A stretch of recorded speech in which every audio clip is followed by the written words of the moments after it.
주 안에서 늘 평안하시기를 주님의 이름으로 소망하며 축원합니다. 주님께서 함께할 줄로 믿습니다.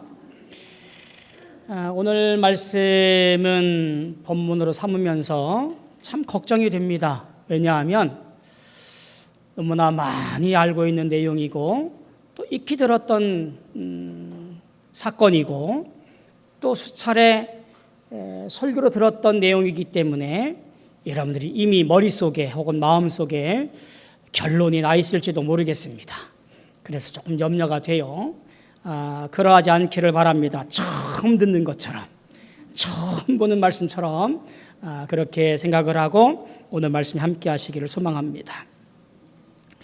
하나님의 역사와 하나님의 임재하심으로 이스라엘 백성들이 430년 동안에 있던 노예 생활에서 드디어 탈출을 합니다. 하나님께서 그들을 인도하시는데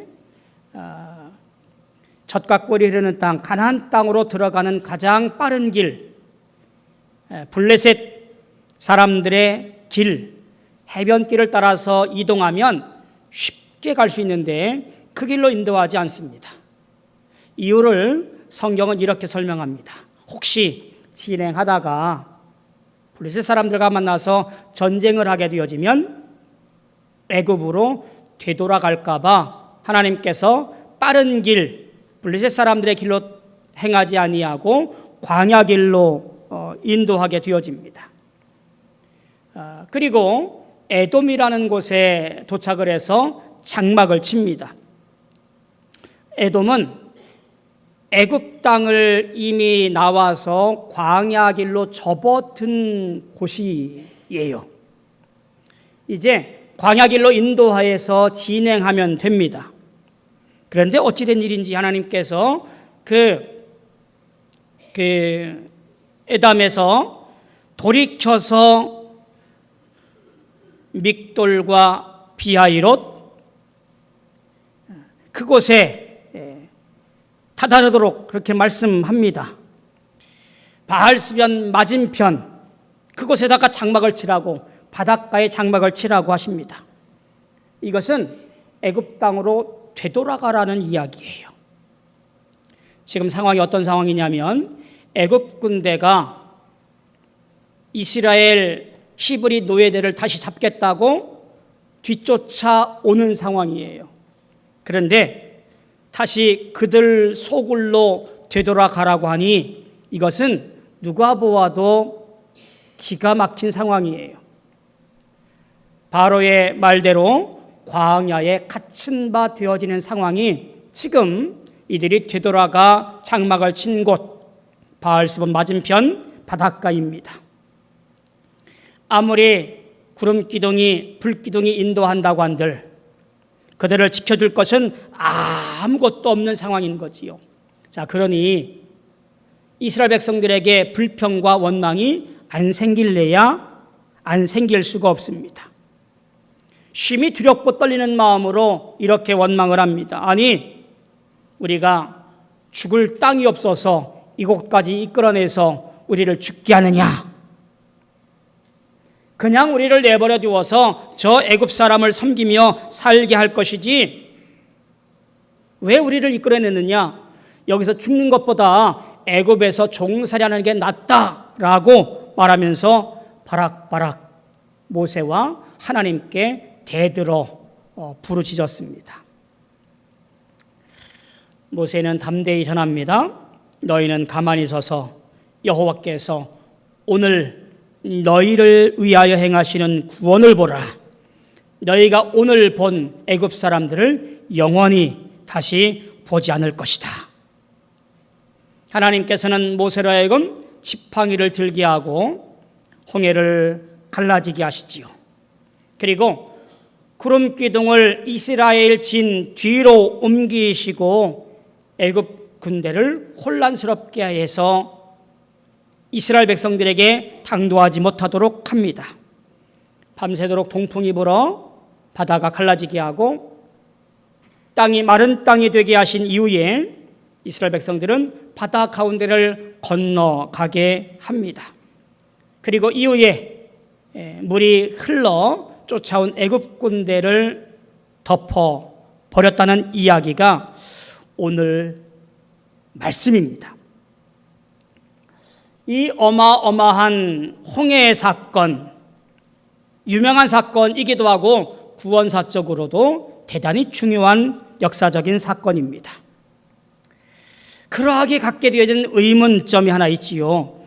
왜 굳이 하나님은 이미 다 빠져나와서 그저 인도하시는 대로 편안하게 따라가게만 하면 되는 이스라엘 백성들을 굳이 돌이켜가서 지형적으로나 또 상황적으로나 불리한 곳에 처하도록 만들어 놓으셨나라고 하는 거예요. 얘들아 잘 봐봐. 내가 얼마나 강한지 한번 봐봐. 뭐 이렇게 폼 한번 잡으시려고 그들을 이끌어내셨나? 그것이 궁지로 몰아넣는 것이라는 사실을 하나님 모르셨을 텐데, 모르지 않으셨을 텐데 왜 그리로 일부러 몰아넣으셨을까? 왜 그러셨을까? 하는 생각을 금할 수가 없어요. 한번 그날을 한번 상상해 보자고요.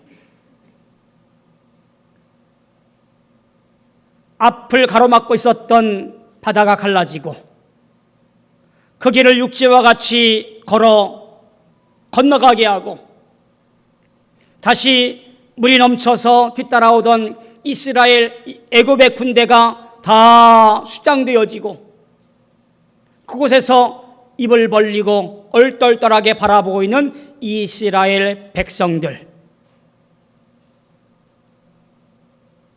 성경은 이 이야기를, 아니 그 당시에 당사자인 이스라엘 백성들에게 도대체 무엇을 말하려고 하고 있을까? 또한 후대에 이 말씀을 읽고 있을 우리에게 무슨 말씀을 전하고 싶어서 이런 이야기를 우리에게 알려주고 계실까? 성경이 전하고 싶은 이야기는 바로 이 한 절에 있다고 보여집니다. 그것은 31절 말씀이에요. 이스라엘이 여호와께서 애굽 사람들에게 행하신 그 큰 능력을 보았으므로 백성이 여호와를 경외하며 여호와와 그의 종 모세를 믿었더라. 성경은 홍해의 사건, 홍해가 갈라졌다거나 마른 땅으로 건넜다거나 애굽의 병거가 그리고 기병이 몰살당했다거나 그런 것이 핵심이 아니에요. 홍해가 없었다면 아마 큰 산이 있었다면 그 큰 산을 옮겨서라도 아마 놀라운 기적을 만들어냈을 거예요. 그것이 사실적 기술이든 비유적인 표현이든 아니면 후대 역사적인 평가이든 그것이 중요하지가 않아요. 지금 이스라엘 백성들은 이 사건을 통해서 무엇을 보게 되어지냐면 구원을 얻게 되어진 거예요. 누구 하나 말 한마디 뻥끗하지 못하고 얼마 전까지 아득바득 하나님께 대들었던 원망과 불평의 대상들이 놀라운 구원을 경험하고 나서 보게 된 것, 바로 여호와 하나님을 보게 된 거예요. 당대 막강한 제국이었던 애굽을 멸하실 수도 있을 뿐만 아니라 홍해 앞에서도 구원을 베푸시는 전능자 하나님, 그 하나님이 나의 구원의 주, 나를 이끄시는 분이라는 사실을 그는 눈앞에서 경험하게 되어지는 거지요. 성경의 기적과 이적은 일종의 표적입니다. 하나님의 신실하심과 하나님의 능력과 하나님의 구원하심을 보여주는 하나의 표적이에요. 믿는 자들의 신앙을 확고히 하고 세우신 자들의 권위를 보증하는 것이 표적과 기적과 이적을 보이시는 중요한 사실이에요. 우리가 믿음장으로 알고 있는 히브리서 11장에서 믿음을 이렇게 정의합니다. 히브리서 11장 1절과 2절에 보니까 이렇습니다. 쉬운 성경으로 번역을 해보면 이런 거예요. 믿음은 우리가 바라는 것들에 대하여 확신하는 것입니다. 또한 보이지는 않지만 그것이 사실임을 아는 것입니다. 옛날 사람들은 믿음으로 인정받았습니다.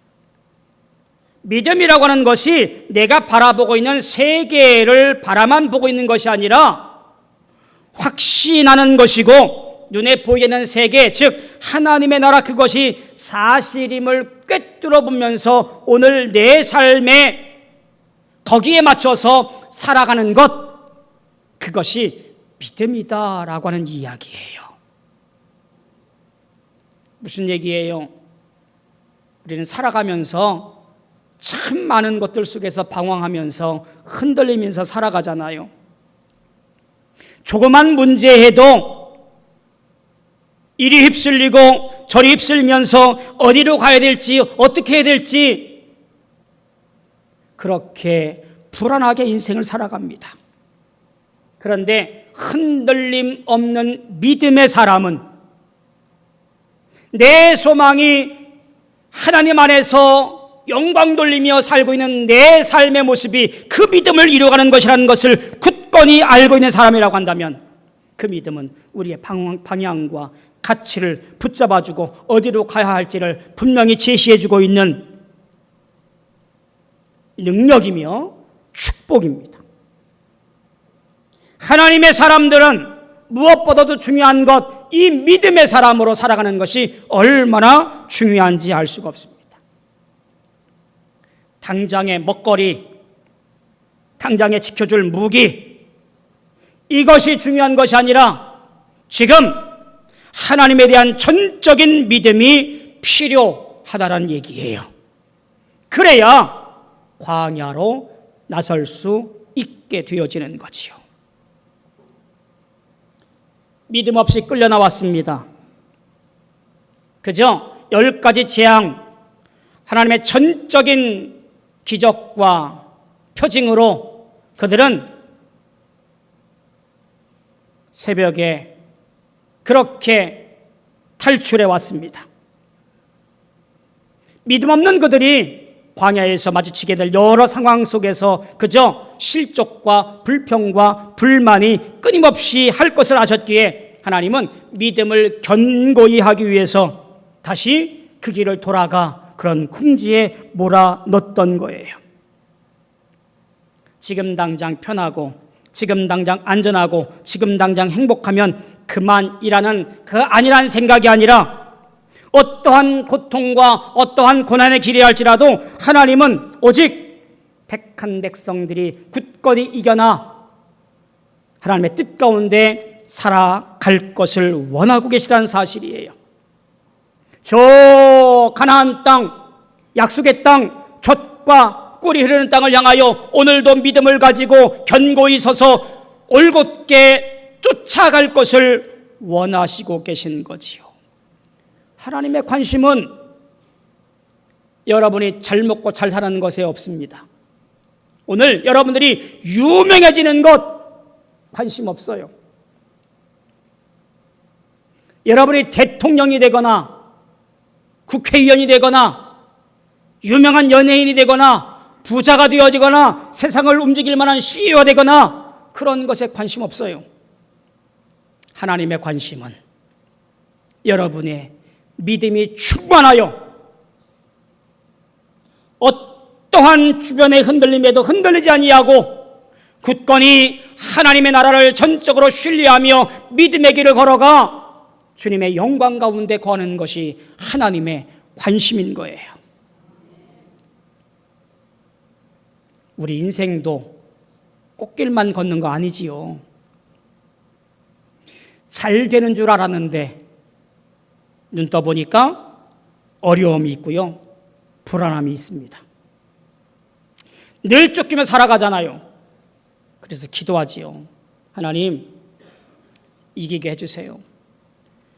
하나님, 견디게 해주세요. 그래서 하나님 영광 되어지게 해주세요 라고 기도합니다.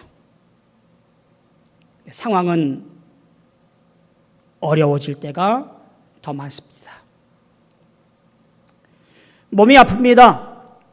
그래서 매일 간절한 마음으로 기도합니다. 하나님, 고쳐주세요. 하나님, 세임 주세요. 주의 오른손으로 손대어 낫게 해주세요. 기도합니다. 차도가 없어요. 어찌된 일인지 마음이 점점 약해집니다. 하나님, 왜 이리 궁지에 모십니까? 하나님, 왜 이리 막다른 곳에 가게 하십니까? 원망스러울 때가 한두 번이 아니에요. 그런데 그거 아셔야 돼요. 하나님의 관심은 내 삶이 어떠한 상황이든지, 내 환경이 어떠한 환경에 처해 있든지 변함없이 하나님을 사모하며 믿음으로 지켜 영생을 소망하는 것이라는 것, 그것이 하나님의 관심이며 하나님의 소망이며 하나님의 뜻이라는 사실을 말입니다. 지난 주간에 젊은 권사님의 죽음을 전해 들었습니다. 30대 젊은 나이에 암이 발견되었습니다. 우리 10년을 항암 치료하고 투병 생활을 했습니다. 안타까워했지요. 그를 위해서 많은 사람이 기도했습니다. 낫게 해달라고. 완치되어서 하나님의 일을 잘 감당하라고. 그 젊은 집사님이 잘 이겨내고 믿음으로 승리하게 해달라고 많은 사람들이 그를 위해 기도했습니다. 이 젊은 원사님도 힘을 내어서 예수님을 붙잡고 살았습니다. 그런데 나아지는가 싶었는데 재발하고 몸은 점점 쇠약해졌습니다. 그가 하나님 부름받기 얼마 전까지 그의 이야기를 전해 듣게 되었습니다. 교회에서 어찌 했는지, 어찌 살았는지, 무엇을 했는지를 듣게 되었습니다. 몸이 쇠약해져가는 그 즈음에도 그는 교회에 나오기를 열심히 했고, 믿음을 지켜 처음 교회에 나오거나 혹은 신앙의 방황 속에 있는 자들을 위로하며 예수 믿는 것이 가장 중요한 것이고 주 안에 사는 것이 행복한 것이며 믿음으로 승리하라고 사람들을 달래고 위로하며 견고하게 붙잡았다고 합니다. 병 때문에 힘들어하면서도 사람들을 위로하고 사람들을 붙잡아준 덕분에 많은 사람들이 위로함 받고 믿음을 지켜 신앙생활을 했노라고 얘기를 하게 되었습니다.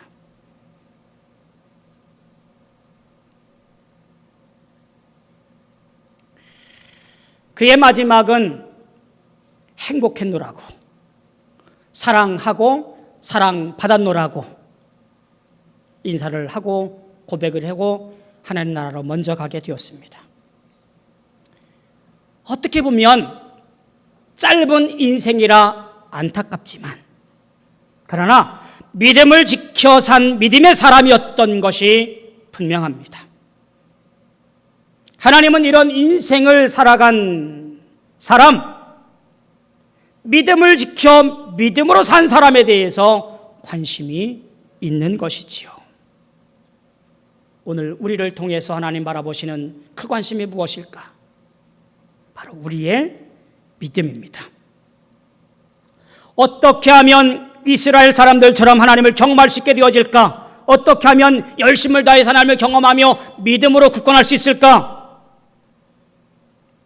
하나님은 우리의 기대나 우리의 생각이나 우리의 계획 성취하는 전혀 다른 차원으로 우리를 찾아내시고 구원하시고 일하십니다. 그래서 하나님을 알아갈수록 내 뜻대로 내 마음대로 되지 아니하고 하나님 앞에서는 거룩한 두려움 가지고 경외감을 가지고 경험하게 되어집니다. 내 힘으로 어찌할 수 없는 것, 그저 우리는 주 앞에 맡기며 내 인생을 책임져 주옵소서라고 고백할 수밖에 없습니다. 그래서 오늘 말씀 14장 13절 전반절에 보니까 모세는 이렇게 고백합니다. 너는 두려워하지 말고 가만히 서서 여호와께서 오늘 너희를 위하여 행하시는 구원을 보라. 시편 46편에도 보니까 너희는 가만히 있어 라고 노래합니다. 이것이야말로 하나님을 경험하는 핵심, 믿음의 사람이 감당해야 할 중요한 자세이지요. 하나님을 경험하고 믿음을 지키는 것은 내가 어찌하여 얻을 수 있는 내 노력의 산물이 절대로 아니에요. 하나님 앞에서의 경험과 믿음의 모습은 그저 전적인 하나님의 신뢰와 확신으로 하나님의 역사와 때를 기다리는 것, 그것이 믿음의 모습이지요. 하나님의 관심이 무엇일까요? 하나님은 어디에 관심을 갖고 계실까요? 택한 백성들이 하나님을 경외하며 얼마나 하나님을 믿고 그 믿음을 간직하고 있는가, 거기에 있습니다. 그래서 앞으로 어떠한 시련이나 어려움이 오더라도 견눈질하지 아니하고 되돌아보지 아니하고 약속의 땅 젖과 꿀이 흐르는 땅을 향하여 우직하게 전진해 가는 그 모습에 관심이 있는 거예요. 사랑하는 성도 여러분, 불편함을 겪고 계십니까? 혹은 어려움의 때를 지나고 계십니까? 믿음을 저버리고 내 마음대로 살고 싶은가요? 어쩌면 하나님은 우리로 하여금 궁지에 몰아넣으실 때도 있을 것이고 우리에게 어려움을 더하실 때도 있을 겁니다. 그러나 하나님은 우리에게 그 궁지와 어려움과 속상함 속에서 믿음을 경험하고 오히려 그 믿음을 통해서 하나님을 소망하며 믿음의 일을 걸어가기를 원하고 있고 우리에게 요구하고 있음을 기억하시기 바랍니다. 다시 한번 말씀드리지만 믿음은 나 자신에게 달려있지 아니하고 우리 안에서 나오지도 않습니다. 하나님의 놀라운 은혜를 경험하고 내가 그곳에 고백하여서 내 연약함을 통하여 오히려 주 앞에 메어 달려 살아가는 인생이 더욱더 놀라운 역사로 만들어내어 질 줄로 믿습니다. 어느 영화에서처럼 하나님은 다 계획이 있으십니다. 택한 백성이 지금 필요한 하나님을 경외하는 것과 하나님을 창조주 구원자 인도자로 믿게 하는 것에 있음을 우리가 알진대 오히려 주님 안에서 내 모든 것 다 맡기고 주의 뜻대로 살아가기로 결단하는 것이 우리에게 필요하지요. 이스라엘 백성들은 하나님께 모든 것을 다 내어놓았기에 놀라운 것들을 경험하며 이렇게 고백한 거예요. 우리는 그 큰 능력을 보았으므로 백성이 여호와를 경외하며 여호와와 그의 종 모세를 믿었더라. 사랑하는 성도 여러분, 우리가 가는 길이 어디이든 그 길이 어떠하든 하나님의 역사를 경험하며 놀라운 기적의 다리가 되어지기를 축복합니다. 내 인생 삶 속에서 무엇을 경험하든 무엇을 겪든 오히려 하나님의 놀라운 능력을 보았으므로 내가 하나님을 경험하며 하나님을 믿게 되는 놀라운 자리가 되어지기를 축복합니다. 왜냐하면 하나님의 관심이 거기에 있기 때문에 그렇습니다. 하나님의 관심이 여러분의 믿음 안에서 승리하기를 원하시는 곳에 있기 때문에 그렇습니다. 여러분의 어려움과 여러분의 수고로움과 여러분의 눈물이 오히려 감사가 되어지고 찬송이 되어지기를 소망합니다. 그 길에서 하나님은 한 사람 한 사람 그 믿음이 충만하여져서 주의 뜻 가운데 승리하기를 원하십니다. 이를 위해서 하나님은 일하시고 말씀하시고 역사하십니다. 놀라운 능력이, 놀라운 삶이 여러분의 삶 가운데 넘쳐나게 되어지기를 주님의 이름으로 소망하며 축원합니다. 기도하겠습니다. 고마우신 아버지 하나님, 은혜를 감사합니다. 주의 은혜와 역사 가운데 믿음의 길을 걸어가는 저희들 때때로 여러 어려움들을 겪게 되어지지만 우리의 삶의 모습 가운데 모든 것을 통하여 믿음으로 승리케 하시는 하나님의 관심 속에서 이겨내게 하여 주시옵소서. 주님께서 우리를 붙잡아 승리케 하여 주실 줄로 믿습니다. 예수님의 이름으로 간절히 기도하옵나이다. 아멘.